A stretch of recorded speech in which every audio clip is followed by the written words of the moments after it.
Hello friends, good morning. Welcome back to my channel. இந்த வீடியோவில் பார்த்தீங்கன்னா பாப்பாவுடைய மதுரை பழமுதிர் சோலையில் நடந்த டான்ஸ் ப்ரோக்ராமுடைய பார்ட் 3 வீடியோ தான் உங்களுக்கு ஷேர் பண்ணியிருக்கேன். ஸோ ஸ்கிப் பண்ணாமல் பாருங்கள். ஸோ மறக்காமல் சப்ஸ்கிரைப் பண்ணிவிட்டு பாருங்கள். ஸோ இதில் பார்த்தீங்கன்னா பாப்பாவுடைய டான்ஸ் ப்ரோக்ராமுக்கு முன்னாடி நிறைய பசங்களுடைய ப்ரோக்ராம் இருந்தது. நாங்கள் போகிறதுக்கு முன்னாடி நிறைய பசங்க ப்ரோக்ராம் பண்ணிகிட்டு இருந்தாங்க. நாங்கள் போயிட்டு அங்கே கொஞ்சம் கோவிலில் கொஞ்சம் ஃபோட்டோஸ் எல்லாம் எடுத்துக்கிட்டோம். அதுக்கப்புறம் பாப்பாவுடைய ப்ரோக்ராம் ஸ்டார்ட் பண்ணிட்டாங்க. அதுக்கு முன்னாடி ஆடின ப்ரோக்ராம்லாம் பயங்கரமாக இருந்தது. நல்லா இருந்து பார்க்கறதுக்கு அவ்வளோ சூப்பராக இருந்தது.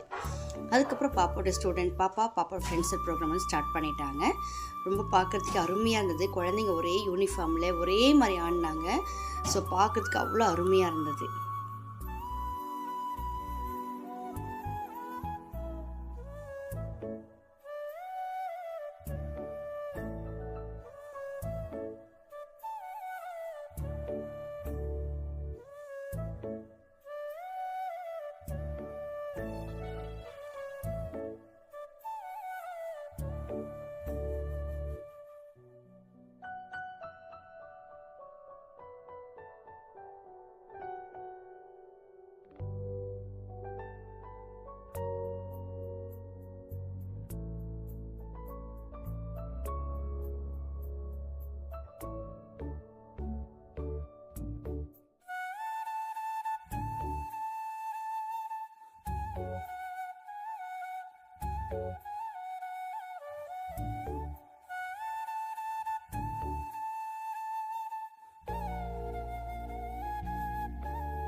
ப்ரோக்ராம் எல்லாம் முடிஞ்ச பிறகு ஃபோட்டோஸ் எல்லாம் எடுத்துக்கிட்டோம்.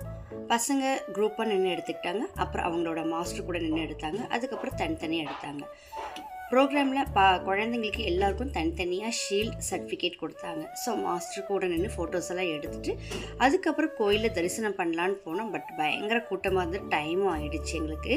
ஸோ நாங்கள் வந்து கீழே இன்னொன்று பார்த்தீங்கன்னா நாங்கள் இன்னும் மதுரை மீனாட்சி அம்மா வர பார்க்கணும். ஸோ ரொம்ப டைம் ஆகிடும். மதியானம் சாப்பாடு டைம் வர ஆயிடுச்சுங்கன்னா பயங்கர பசி. குழந்தைங்க காலையிலே சரியாக சாப்பிடல. காலையில் ஒரு 5 o'clock எழுந்திரிச்சனால பசங்களுக்கும் பயங்கர பசி.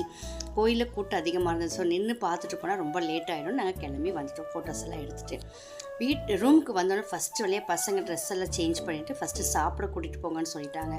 ஸோ ஏன்னா பயங்கர பசி. பசங்க ஃபஸ்ட்டு போய் நான்வெஜ் மாதிரி எதனா சாப்பிட்லாமான்னு சொன்னாங்க. ஸோ ஓகே, நாங்களும் வந்து ட்ரெஸ் எல்லாம் சேஞ்ச் பண்ணிட்டு கிளம்பிட்டோம். ஸோ பசங்க அப்படியே வீட்டுக்கு போகிற ஏதோ ஒரு ட்ரெஸ்ஸை மாற்றிட்டு கிளம்பிட்டாங்க. ஸோ பக்கத்தில் இருக்க ஹோட்டலுக்கு எங்கன்னா போகலான்னு பார்த்தோம். பட் வந்து பக்கத்தில் எங்கேயுமே நல்ல ஹோட்டல் கிடையில. ஸோ நான்வெஜ் ஹோட்டல்னு பார்க்கும்போது கொஞ்சம் ஒரு 2 kilometers தள்ளி போகிற மாதிரி இருந்தது. ஸோ நாங்கள் ஆட்டோ பிடிச்சி ஹோட்டலுக்கும் கிளம்பிட்டோம். அங்கே ஒரு நல்ல ஹோட்டல் இருந்தது. அங்கே போய் பசங்க வந்து எல்லாருமே பிரியாணி தான் சாப்பிட்டாங்க. ஸோ நாங்கள் இங்கேருந்து போகும்போது பிளான் பண்ணிட்டு தான் போயிருந்தோம். ஸோ மதுரை போய் நல்லா சாப்பிட்ணும் அப்படின்னு.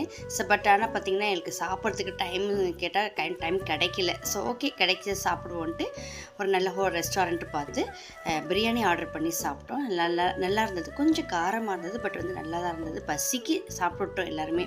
ஸோ நைட்டு நல்லா சாப்பிட்டுக்கலான்ட்டு ஏதோ ஒன்று சாப்பிட்டு பசங்களும் குரூப்பாக ஃபோட்டோஸ் எல்லாம் எடுத்துக்கிட்டாங்க. ஸோ பசங்க என்ஜாய் பண்ணாங்க, நல்லா என்ஜாய் பண்ணாங்க. இந்த ட்ரிப் வந்து செம்ம ஜாலியாக இருந்தது. நாங்கள் 2 days வந்து செம்ம ஜாலியாக நாங்கள் பேரண்ட்ஸும் சரி பசங்களும் சரி நல்லா என்ஜாய் பண்ணோம். ஒரு நல்ல ஒரு என்டர்டெயின்மெண்ட்டாக இருந்தது எங்களுக்கு. ஸோ ஓகே, போய் சாப்பிட்டு அதுக்கப்புறம் ரூமுக்கு வந்துட்டு திரும்ப நைட்டு போய் டிஃபன் எங்கன்னா பக்கத்துலேயே சாப்பிட்டுக்கலான்னு பிளான் பண்ணியாச்சு. அடுத்த நாள் காலையில் 6:30க்கு ட்ரெயின் எங்களுக்கு சென்னைக்கு, மதுரை டு சென்னை சென்ட்ரலுக்கு. ஸோ அதெல்லாம் கடகடன்னு சாப்பிட்டு வந்து படுத்துடலாம். ஏன்னா நாளைக்கு காலையில் ஒரு 5 o'clock இதே மாதிரி எழுந்திரிச்சு கிளம்புனா தான் ஸ்டேஷன் போய் நம்ம வந்து ட்ரெயினை பிடிக்க முடியும்ன்ட்டு பசங்களை சாப்பிட வச்சு கூப்பிட்டு வந்தாச்சு. அந்த ஹோட்டலில் பார்த்திங்கன்னா பிரியாணி செம்ம டேஸ்ட்டாக இருந்தது. பரோட்டா சால்னா நல்லா காரமாக இருந்தது. இருந்தாலும் ஓகே, செம்ம டேஸ்ட்டாக இருந்ததுனால சாப்பிட்டாச்சு.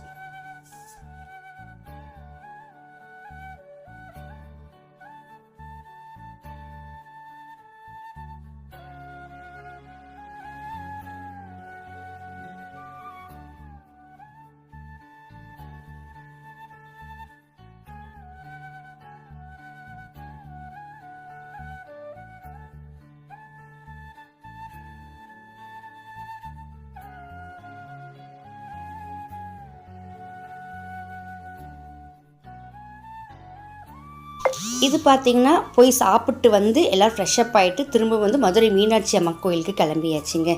ஸோ கோயிலுக்கு போய் சாமி தரிசனம் கண்டிப்பாக பார்க்கணுன்ற முடிவோடு தான் போனோம். ஏன்னா பார்த்திங்கன்னா பழமுதிர்ச்சோலையிலே சாமியை பார்க்க முடியல.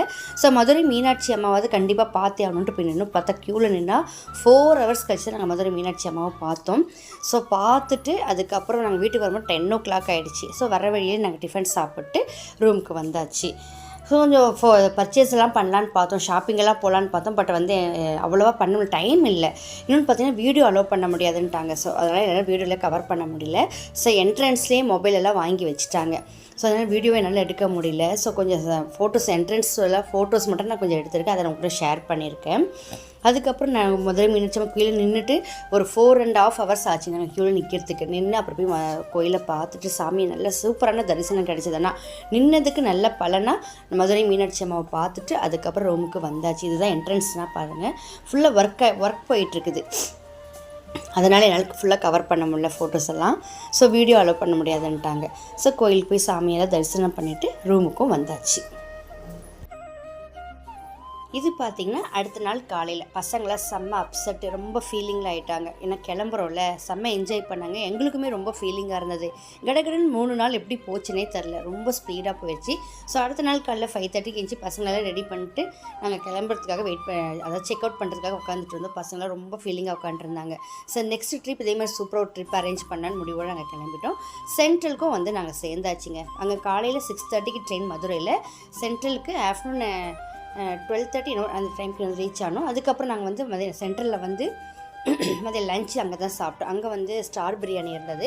பசங்களுக்கு ஸ்டார் பிரியாணி கூட்டிட்டு எல்லா பசங்களும் சாப்பிட வச்சுட்டு அதுக்கப்புறம் அங்கேருந்து எங்களுக்கு ட்ரெயின் வந்து 5:30க்கோ 6:30க்கோ இருந்தது. ஸோ அதை பிடிச்சி நாங்கள் காட்பாடிக்கு 8:30க்கு ரீச் ஆகிட்டோம். ஸோ இந்த ட்ரிப் இப்படி தாங்க சூப்பராக நல்லா என்ஜாய் பண்ணிட்டு போனோம். இதே மாதிரி இன்னொரு ட்ரிப் அரேஞ்ச் பண்ணோம் நாங்கள் பேசிட்டு தான் வந்து நாங்கள் பேரண்ட்ஸ் எல்லாருமே. ஸோ இந்த மாதிரி சூப்பராக மதுரை ப்ரோக்ராம் சூப்பராக கம்ப்ளீட் ஆச்சு. ஸோ இதோட இந்த வீடியோ நான் கம்ப்ளீட் பண்ணிக்கிறேன். ஸோ இந்த வீடியோ உங்களுக்கு பிடிச்சிருந்தா லைக் பண்ணுங்கள், ஷேர் பண்ணுங்கள், மறக்காமல் சப்ஸ்கிரைப் பண்ணிட்டு பாருங்கள். நிறைய பேர் பார்க்குறீங்க பட் சப்ஸ்கிரைப் பண்ண மாட்டீங்க. சப்ஸ்கிரைப் பண்ணுங்கள், கமெண்ட் பண்ணுங்கள். நாளைக்கு இதே மாதிரி ஒரு சூப்பரான வீடியோவில் பார்க்கலாம். தேங்க்ஸ் ஃபார் வாட்சிங். டாடா, பை பை.